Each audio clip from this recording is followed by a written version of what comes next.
जैसे कि आपने थंबनेल में पढ़ा होगा कि गूगल में पहली बार, यूट्यूब में पहली बार। आइए देखते हैं कि गूगल में और यूट्यूब में पहली बार कैसे। तो आज का हमारा टॉपिक है क्लच प्लेट। तो ये वाला जो पार्ट है, सिर्फ इतना तुमने कर लिया तो तुम्हारा कंस्ट्रक्शन पूरा हो जाएगा। ये वाला पार्ट आपने कर लिया तो आपका वर्किंग पूरा हो जाएगा और आपको इसके साथ फ्री में और कुछ भी मिलेगा जो आपको पढ़ने की जरूरत नहीं, ऑटोमेटिक हो जाएगा।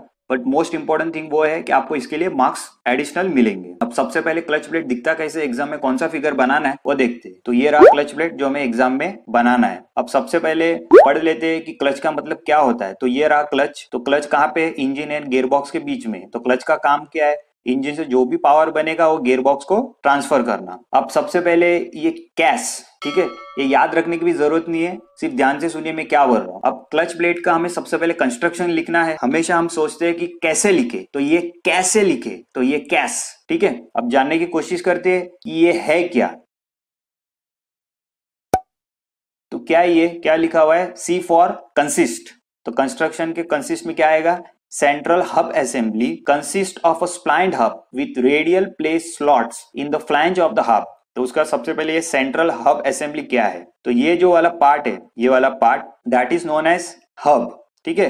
अब ये सेंटर पे है और इसके साथ ये काफी सारी चीज माउंट किए गए एज एन असेंबली, इसके लिए इसको बोलते हैं सेंट्रल हब असेंबली, ठीक है। अब क्या हो रहा है, consist of a splined hub, उसका मतलब क्या। अब देखो ये रही क्लच प्लेट, ये रही क्लच प्लेट, ये देखो ये रही पूरी क्लच प्लेट। अब दिस इज नोन एज स्प्लाइंड और ये पूरा इज नोन एज स्प्लाइंड हब।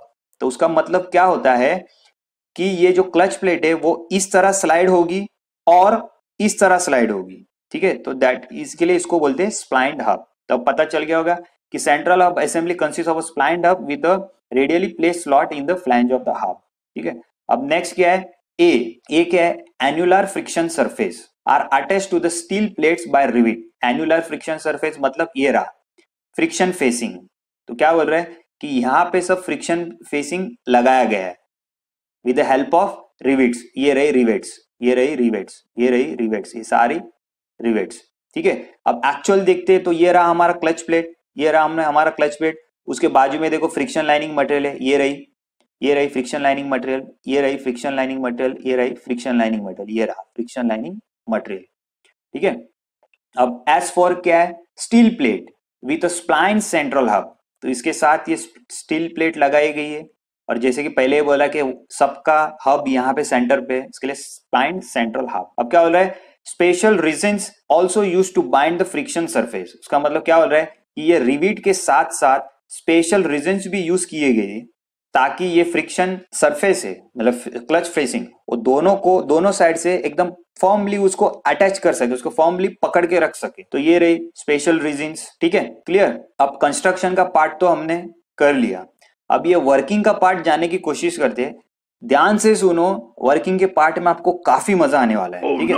अब वर्किंग का मतलब क्या होता है हमारी लैंग्वेज में, एंगेजमेंट। तो ई फॉर एंगेजमेंट। अब समझने का ट्राई करते, ध्यान से सुनो, मजा आएगा। अब क्या हो रहा है, एंगेजमेंट, ई फॉर एंगेजमेंट। तो क्या हो रहा है, on engagement load applied first compresses the spring segments to the flat condition resulting in greater degree of clutch control। मतलब क्या हो रहा है कि जब भी ये क्लच प्लेट एंगेज होगा तो क्या होगा कि जो भी लोड रहेगा वो सबसे पहले ये स्प्रिंग क्या है, स्प्रिंग पे आएगा, टॉर्शनल स्प्रिंग, ये रही टॉर्शनल स्प्रिंग, इस पे आएगा। तो वो स्प्रिंग क्या करेगा, ज्यादा से ज्यादा लोड लेगा ताकि क्या हो कि इतने कंडीशन तक लोड लेगा कि पूरी जो स्प्रिंग हो वो फ्लैट कंडीशन में आ जाएगा। तो उससे क्या होगा कि हमको क्लच का जो कंट्रोल है वो एकदम ग्रेटर मिलेगा, ज्यादा से ज्यादा मिलेगा, ठीक है। अब क्लच का कंट्रोल जो है वो ज्यादा से ज्यादा मिलेगा और एंगेजमेंट हो रहा है, एंगेजमेंट हो रहा है। तो हर कोई चाहेगा कि एंगेजमेंट जो भी हो वो स्मूथ होना चाहिए। तो एंगेजमेंट का ही दूसरा word equal to smooth engagement. तो ये रहा स्मूथ एंगेजमेंट। अब ध्यान से सुनो, अभी एंगेजमेंट तो हो रहा है पर एंगेजमेंट के साथ साथ जो एंगेजमेंट है वो स्मूथ हो रहा है, एकदम मजा आ रहा है। oh, no. तो जब मजा आ रहा है, दोनों एंगेजमेंट हो रहा है, स्मूथली हो रहा है, तो उसमें कुछ तो गर्मी होगा, कुछ तो गर्मी जनरेट होगा। तो और दूसरी बात, गर्मी अगर दोनों साइड से एक सरी का होगा तो और मजा आएगा। तो देखो स्मूथ एंगेजमेंट की वजह से क्या हो रहा है, यूनिफॉर्म हीट जनरेशन हो रहा है, उसके साथ साथ दोनों बाजू से हो रहा है, देखो oh, no. Over the entire surface. अब यूनिफॉर्म हीट जनरेशन हो रहा है, दोनों बाजू से मजा आ रहा है, तो उनको आगे और करने का मन होगा, तो क्या होगा, वो और अच्छी तरह क्या करेगी, प्रेशर देगी। तो उससे क्या होगा, उसका लाइफ बढ़ेगा, क्योंकि अभी उनको पता चल गया कि दोनों भाई से प्रेशर कैसा देना है, ज्यादा देना है, ताकि मजा आएगा। तो ये देखो, मोर यूनिफॉर्म प्रेशर। ठीक है। अब मटेरियल्स, जो क्लच प्लेट के मटेरियल्स होते हैं, उसके लिए मैं ऑलरेडी लेक्चर बना चुका हूं, तो आपको मेरी प्ले लिस्ट में अंडर क्लच आपको मिल जाएगा। तो इसके जो मटेरियल्स है वहां से देख लिए, ये भी एक यूनिक ट्रिक से आपको सिखाया है। ठीक है। अब वर्किंग भी हो गया। अब जानने की कोशिश करते हैं कि फ्री वाला पार्ट क्या है। चलिए देखते हैं। तो फ्री वाला पार्ट क्या है, एडवांटेजेस। अब ये एडवांटेजेस भी आपको करने की जरूरत नहीं है, आपको मार्क्स ज्यादा मिलेगा, बट एडवांटेज करने की जरूरत नहीं। देखो क्या किया है, ये सारे जो मैंने लिखे ना वो सारे एडवांटेजेस है। तो देखो क्या किया मैंने, यहां से उठा लिया, मोर यूनिफॉर्म प्रेशर, लॉन्गर लाइफ उठा लिया, यूनिफॉर्म हीट जनरेशन उठा लिया, स्मूथ जनरेशन उठा लिया, greater degree of clutch control उठा लिया, और यहां से एंगेजमेंट का पार्ट उठा लिया। अब आपको जरूर अच्छा लगा होगा कि क्या यूनिक वे में सर ने बताया हमको। ठीक है। अब मोस्ट इंपॉर्टेंट चीज आपको बताने जा रहा हूं, ध्यान से आप सुनिए।